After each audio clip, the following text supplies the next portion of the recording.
जह खोजत ब्रह्मा थके, शिव शंकादिक शेष। वेद कहे मैं भेद न जाना, थका विचार विचारा। वेद ताहे नेति नेति कह घोरावे। बड़ा अद्भुत रहस्य है ये। इस पूरे ब्रह्मांड में उस सर्वशक्तिमान के बाद अगर दूसरी कोई ताकत है और स्थिर है, आत्मा। इसलिए सामवेद के कथन अनुसार और बुद्ध मत के अनुसार भी आत्मा को सर्वशक्तिमान बोला। यहां एक प्रश्न खड़ा होता है। कुछ लोग आत्मा को ही सर्वोपरि सत्ता मानते हैं। जब उनसे एक प्रश्न करते हैं, अगर आत्मा ही सर्वशक्तिमान सत्ता है तो फिर जन्म मरण के बंधन में क्यों है? उत्तर बड़ा सहज और स्वाभाविक मिलता है, मन और माया के कारण। इसका मतलब है मन और माया प्रबल है,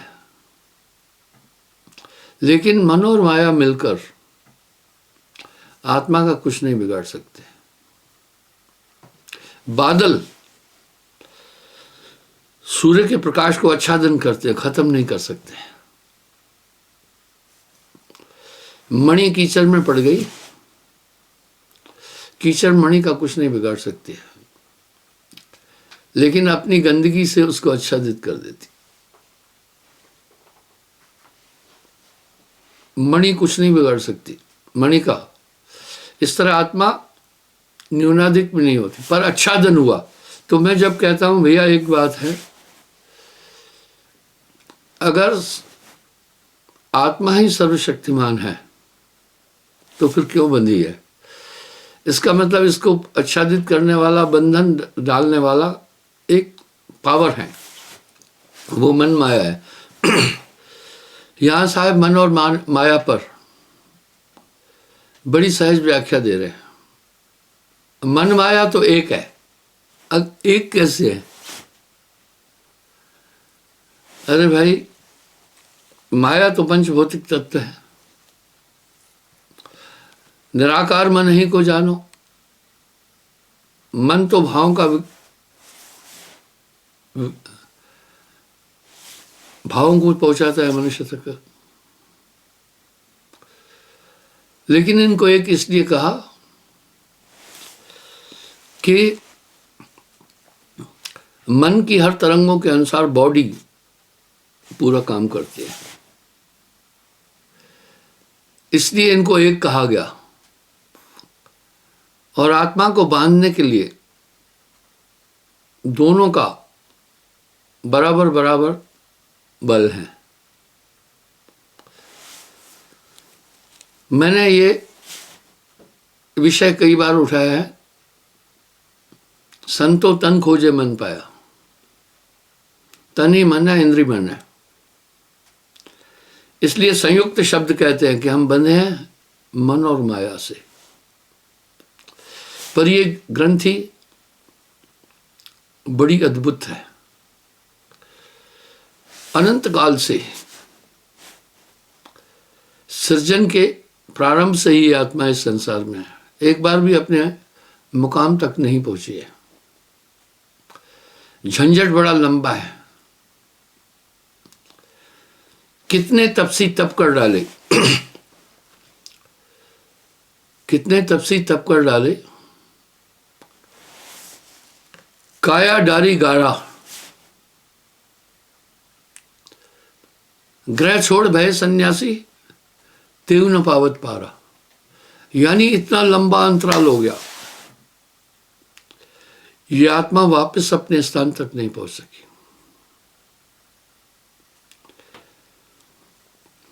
बहुबंधन थे बांधिया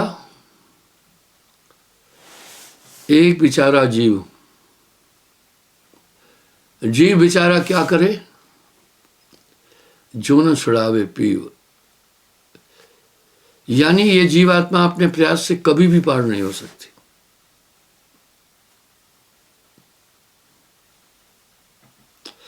एक अदद ताकत गुरु के द्वारा जब मिलेगी तब ये अपने स्वरूप को जान सकते, अन्यथा नहीं। बिन सतगुरु बाचे नहीं, कोई कोटन करे उपाय। जब किसी से पूछो आत्मा कैसे बनी है, कहते अज्ञान से। अज्ञान है, अज्ञान का शाब्दिक अर्थ है न जानना।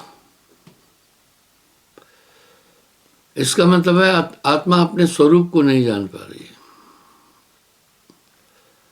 आत्मा को अपने स्वरूप तक पहुंचने में बाधक कौन है? आत्मा अपने आप को शरीर मान बैठी। ये धारणाएं कहां से आई? देखा देखी बच्चा जब जन्म लेता है तो माँ बाप से जो कुछ सीखता है वो सब सिर्फ भौतिक सीखता है। आत्मा बंधन में कैसा है? ये तो बनने वाली चीज नहीं है। बिना रसरी सकल जग बंधिया। कई एक्शन ऐसे फिजिकल हैं, कई ऐसे हैं जो अनविजुअल है। मैंने एक संवाद कई बार बोला, अभी आपने देखा ना, कुछ लोगों ने बंबई में इलेक्ट्रिक को अवरुद्ध कर दिया था कुछ समय के लिए।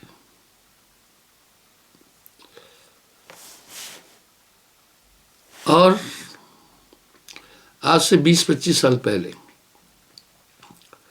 कुवैत और इराक का युद्ध हुआ था। अमेरिका ने कुवैत के पूरे इराक के पूरे कम्युनिकेशन सिस्टम को सीज कर दिया था। रस्सी से बांधा क्या?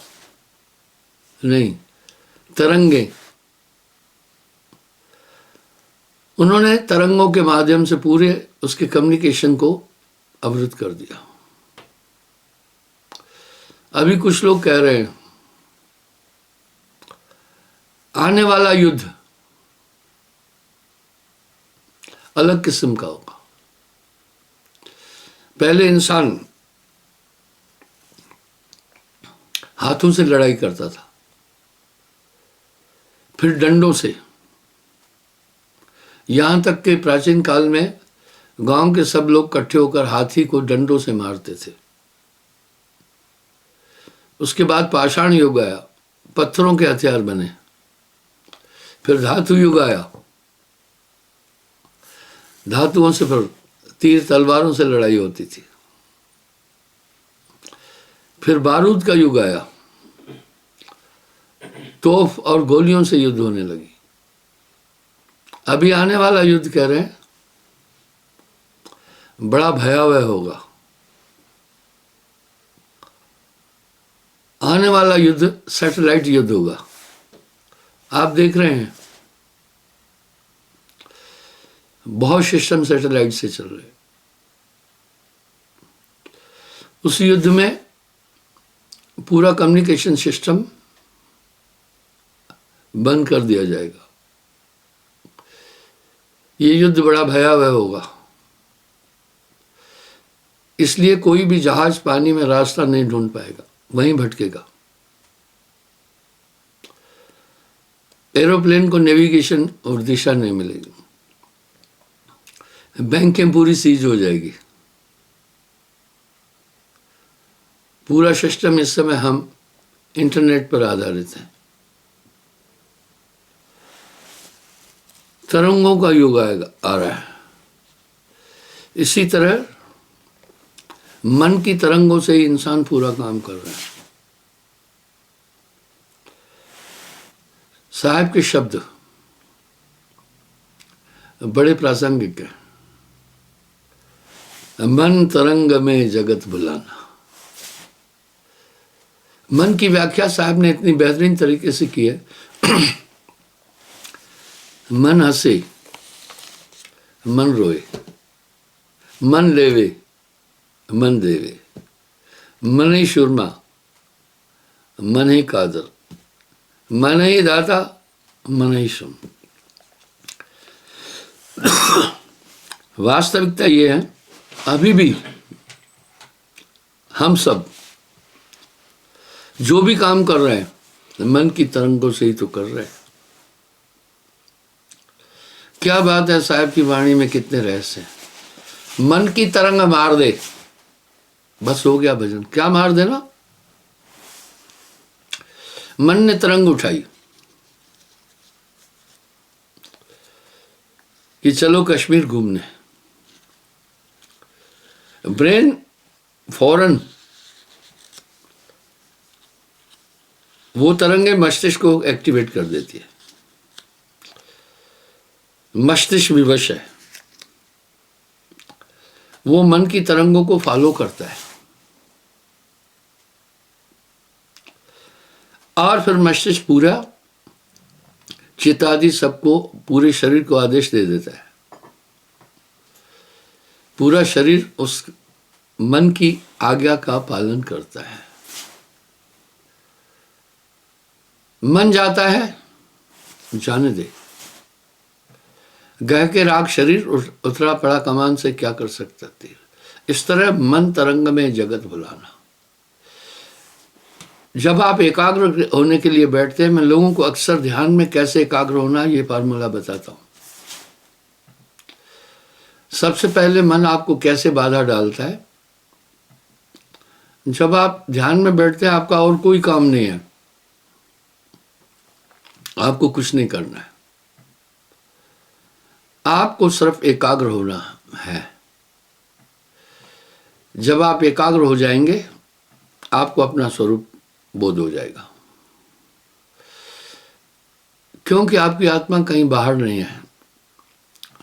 शुद्ध चेतना ही आत्मा का स्वरूप है, जिसमें संकल्प विकल्प न हो। वो अवस्था ही आत्मज्ञान के लिए इस ठहराई गई। इसी को आप देखिए, मैंने ये उल्लेख भी कई बार बोला है। कहा, वासुदेव कृष्ण ने अर्जुन से कहा, हे अर्जुन, सत्य और प्रेम ही केवल मानव जीवन के लिए पूर्ण नहीं, मानव जीवन के लक्ष्य को पूर्ण करने के लिए मन का निग्रह करके आत्मा का साक्षात्कार करो। कहाँ? भ्रकुटी में ध्यान रोकना।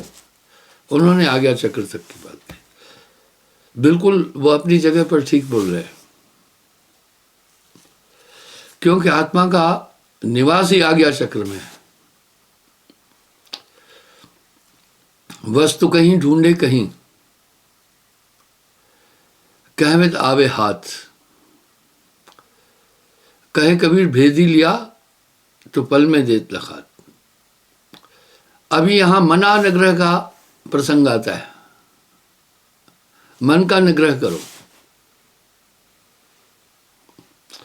अर्जुन ने अस्मिता में एक उत्तर दिया, ये जनार्दन, वायु की गठान नहीं लग सकती है, आप आदेश तो मैं कोशिश करूंगा।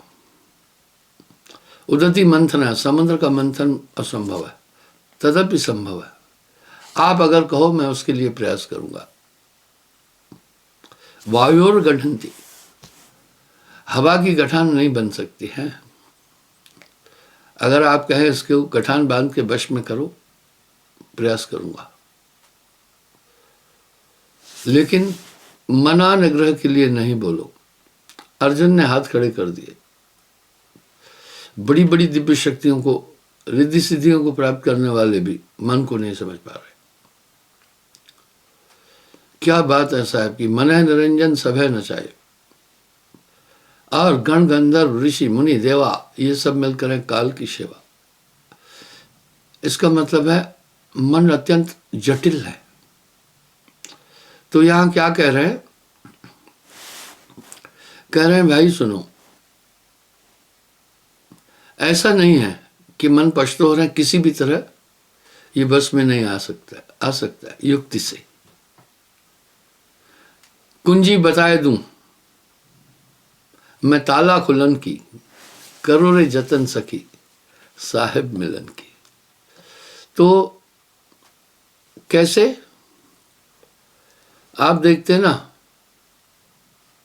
मछली जलप्रपात हो रहा है जहां, ये पचमढ़ी में बड़ा सुंदर जलप्रपात है।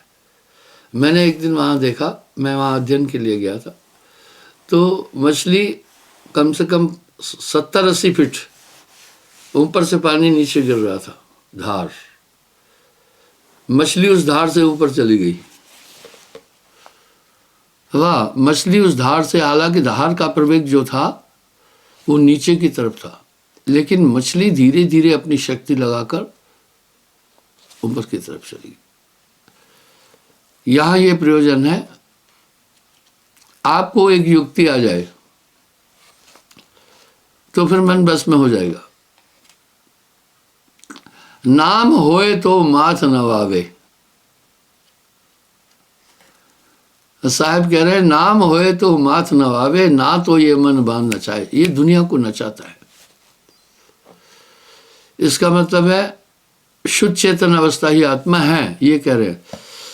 जब चेतना में फूर्णा होती है, संकल्प विकल्प की, हम उसी में घूम जाते हैं। क्या बात है, मन की तरंग मार दे बस हो गया भजन। साहब ऐसा ही नहीं कह रहे, लेकिन एक युक्ति गुरु दे देता है। साहब कर युक्ति बताए दूं, युक्ति कहते तरीका, मैं साहिब मिलन की और आत्म में परमात्म दर्शन। आत्मा में शक्तियां निहित है। कई बार आपने देखा होगा, जब घनघोर घटाएं उमड़ आती है, अंधकार हो जाता है। क्या ऐसे में सूर्य का प्रकाश खत्म हुआ, कम हुआ? नहीं, लेकिन घनघोर बादलों ने सूर्य के प्रकाश को आच्छादित कर दिया। इस तरह मन, आत्मा को मन और माया आच्छादन कर रही है, कुछ नहीं बिगाड़ सकती है। किसी भी स्टेज पर, किसी भी तरह से आत्मा का ये कुछ नहीं बिगाड़ सकते हैं। तो जब एक समग्र एकाग्रता आ जाती है, वहां स्वरूप आनंद होता है। इसलिए जब भी साधक ध्यान में बैठे, गुरु ने युक्ति बता दी है। रह कहाँ रहा है मन? वाह, सुखमन मध्य बसे निरंजन मूंदा 10वां द्वारा। उसके क्रियाकलाप करने का संसाधन क्या है? प्राण ही तो द्वारा, श्वासा द्वारा सब काम होता है। श्वासा का आवर्तन परावर्तन तो आत्म तत्व कर रहा है आज्ञा चक्र में बैठकर। अब मन करता, यह देह समाना, अद्भुत खेल है। मन की अपनी कोई ताकत ही नहीं है।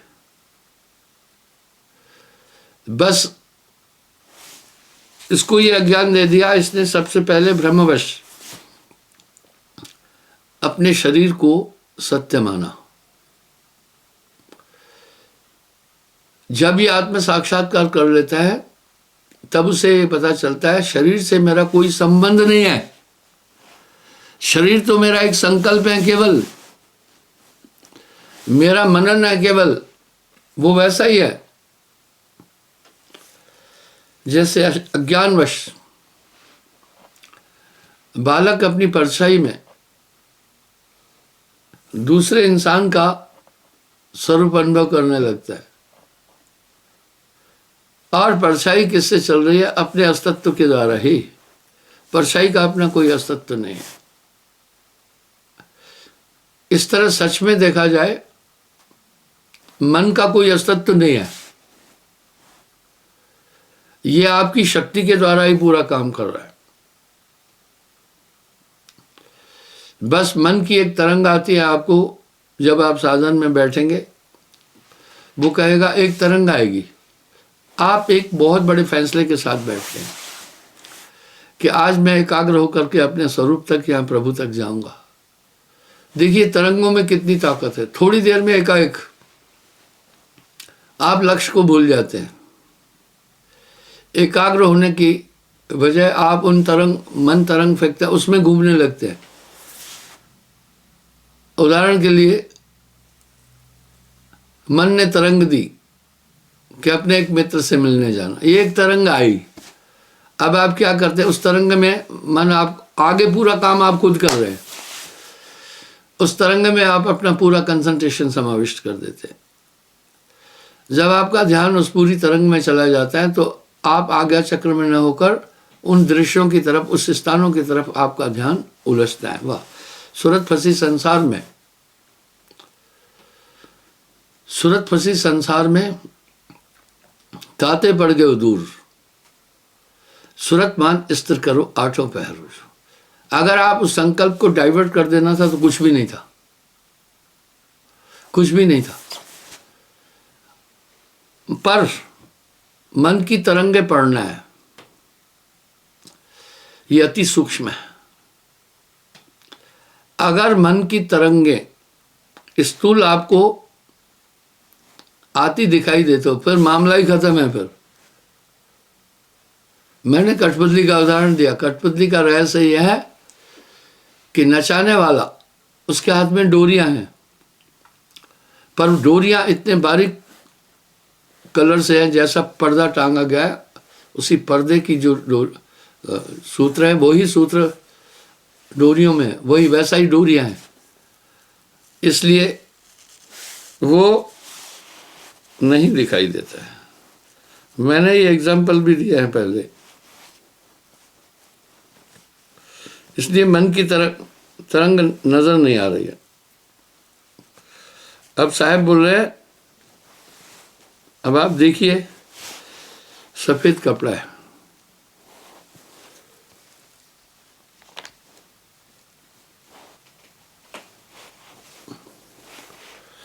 मैंने इसकी एक डोर नीचे लटकाई, नहीं नजर आ रही क्योंकि पृष्ठभूमि सफेद है।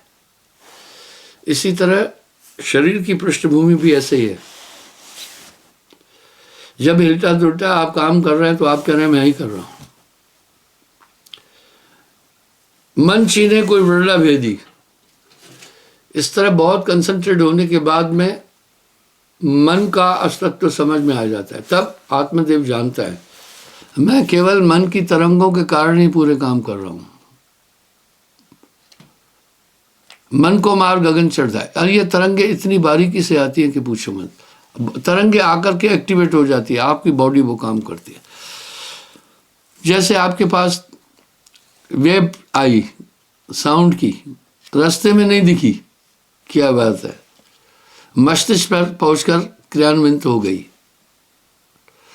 आपके भाई, आपके किसी बंधु ने आपको फोन किया दूर से, वो तरंगे आई, रास्ते में तरंगे नहीं दिखी,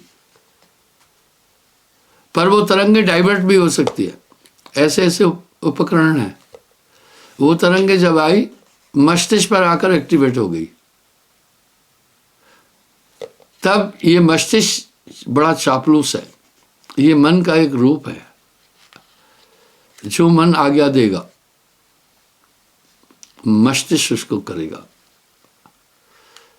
इसलिए ये जीवात्मा फिर मस्तिष्क के अनुसार काम कर रहा है, शरीर के अनुसार काम कर रहा है, अपने को वो शरीर मान रहा है। इस तरह से क्रोध आया, क्रोध की भावना फेंकी, आप पूरे गुस्से में हो जाते हैं। हर तरंग मन की आप पर असर डाल रही है।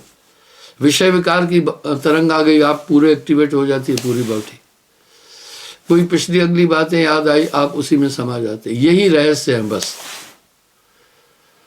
कैसे साहब के सटीक शब्द है, मन की तरंग मार दे, मन जाता है जाने दे गह के राख शरीर। इस तरह बनत बनत बन जाई। आप जब ध्यान में बैठेंगे आपको एक सहारा चाहिए, सूत्र चाहिए। वो सूत्र साहब गुरु देता है। एक ताकत चाहिए, पहले मन से बेसिक लड़ाई लड़ने की ताकत चाहिए। जब वो ताकत आ जाती है, नाम होए तो माथ न वाए, उसके बाद मन की वृत्तियां कंट्रोल आ जाती है पूरी, क्योंकि गुरु हृदय प्रकाशित कर देता है। हृदय प्रकाशित कोई दिया जला कर नहीं करता है, वो एक स्पिरिचुअल ताकत आपके अंदर प्रविष्ट करता है। उसके बाद फिर मन की तरंगें समझ में आने लगी। अक्सर मैं एक वाक्य कहता हूं, मस्तिष्क की चाबी ध्यान है।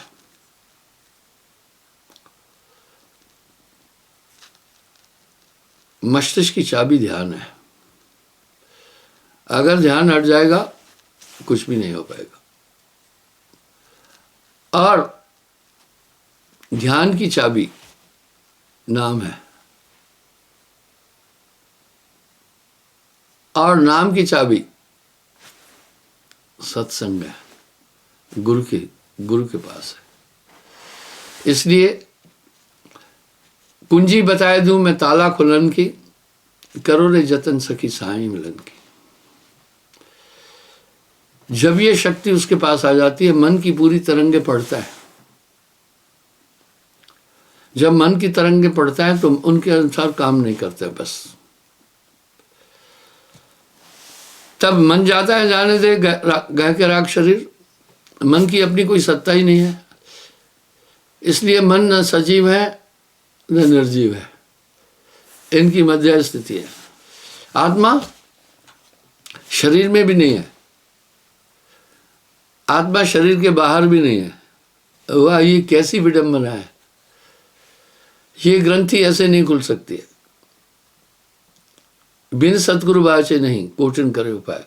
जब ये ताकत आ जाती है उसके बाद मन समझ में आ जाता है। फिर वो क्या करता है, वो जान जाता है कि आत्मा आनंद एक अनूठा आनंद है। शास्त्रों में इसका उल्लेख है, सहस्त्र रति आनंद से भी ज्यादा आत्मा आनंद है। तब वो इन तरंगों से आनंद नहीं लेता है, वो सीधा फिर अपने स्वरूप तक ही दौड़ता है। फिर खावता पीवता जागता सोवता, कहे कबीर तो रहे माही। चाह कर भी जगत के पदार्थ फिर उसको अपनी ओर आकर्षित नहीं कर सकता। बिना उस ताकत के आदमी मन से कभी फाइट नहीं कर सकता। ये प्रमाण हमें शास्त्रों से मिलते हैं। हमारे पूर्वज ऋषि मुनि, उन्होंने घोर तपस्याएं की, पर मन उन्हें विचलित कर दिया। कितना साहब स्पष्ट संदेश दे रहे हैं, नाम होए तो मात नवावे, ना तो ये मन मानना चाहे। वाह, मन पर जो असवार है ऐसा बड़ा कोई, तब मन तो भी काम करेगा, आप जीवित हैं। फर्क ये होगा अब वो आपकी आज्ञा के अनुसार काम कर रहा है, खुद कुछ नहीं कर सकता है। इसको कहा कि मन निर्मल हुआ। मन निर्मल नहीं होता है, बस अधीन करना है मन को, मन को बस में करना है। मन को अधीन कर लिया तो सब चीजें आपके अधीन आ जाएगी। आप में फिर वो दिव्य शक्तियां सब जागरूक हो जाएगी। क्या साहब के शब्द है, मन जाता है जाने दे गह के राग शरीर, उतरा पड़ा कमान से क्या कर सकता तीर। इसी तरह साधक जब ध्यान में बैठता है, जरूर बैठना है। और सुमरण एक जागृत समाधि है। जो सुमरण है वो एकाग्रता की सबसे बेहतरीन कुंजी है। साहब ऐसे नहीं बोल रहे, जब तब संयम साधना, जब तब संयम साधना सब सुमरण के माँ है। कबीर जाने संत जन, सुमरण समझना है। कुछ लोग सुमरण की महत्ता को नहीं जान पाते। सुमरण एकाग्रता की सबसे बेहतरीन कुंजी है। जब वो सुमरण कर रहा है तो बाकी संकल्प विकल्प रुक जाएंगे।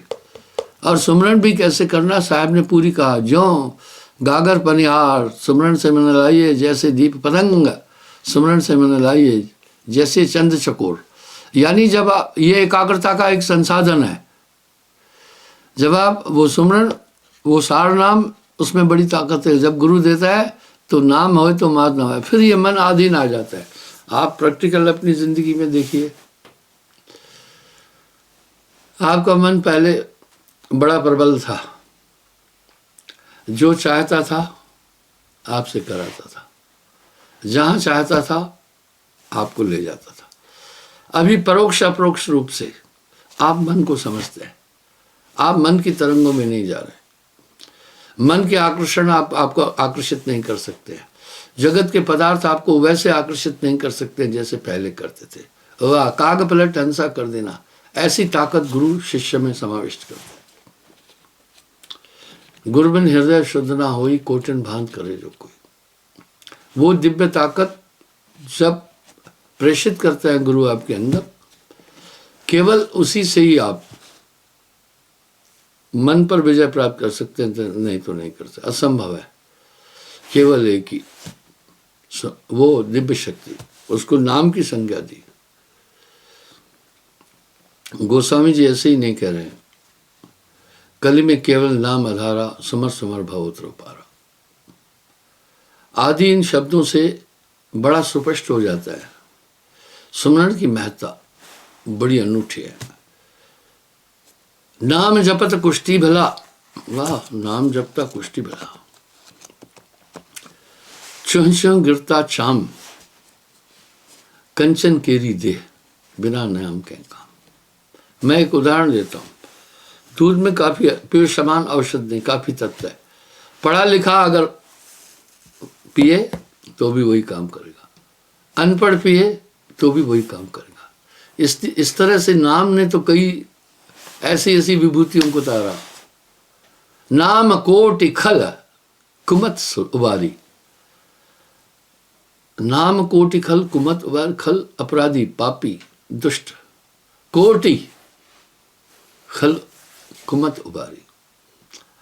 इसलिए सुमरण बहुत जरूरी है। सुमरण कोई बेवकूफी वाला काम, रटन विद्या नहीं है। जब तब संयम साधना सब सुमरण के में। क्षमा चाहता हूं, समय हो रहा है, कल पुनः मैं हाजिर हो जाऊंगा। आज का भाव यही है, केवल आप सुमरण को नहीं भूलना। आज सुमरण कैसे? सुमरण सूरत संभाल कर, सुमरण सूरत संभाल कर। सुमरण में ऐसा ना हो माला तो कर में फिरे, जीभ फिरे मुख माए, मनवा तो 10 फिरे, ये भी सुमरण है। तंथिर मंथिर वचन थिर, सुरत निरथिर होए, कहे कबीर उस पल्क को, कल्प न पावे कोई। पर बनत बनत बन जाई, चिंता नहीं करना। अरे प्रारंभिक स्थिति में बच्चे को तो कलम पकड़ना ही नहीं आती है, बच्चे यूं कलम पकड़ते हैं। लेकिन जब आ जाता है उनको गुरपूरा के कलम ऐसे पकड़ो तो फिर क्या बात है, फिर बहुत सुंदर तरीके से बच्चे लिखते हैं। इस तरह ये सुमरण बनत बनत बन जाए। साहिबंद की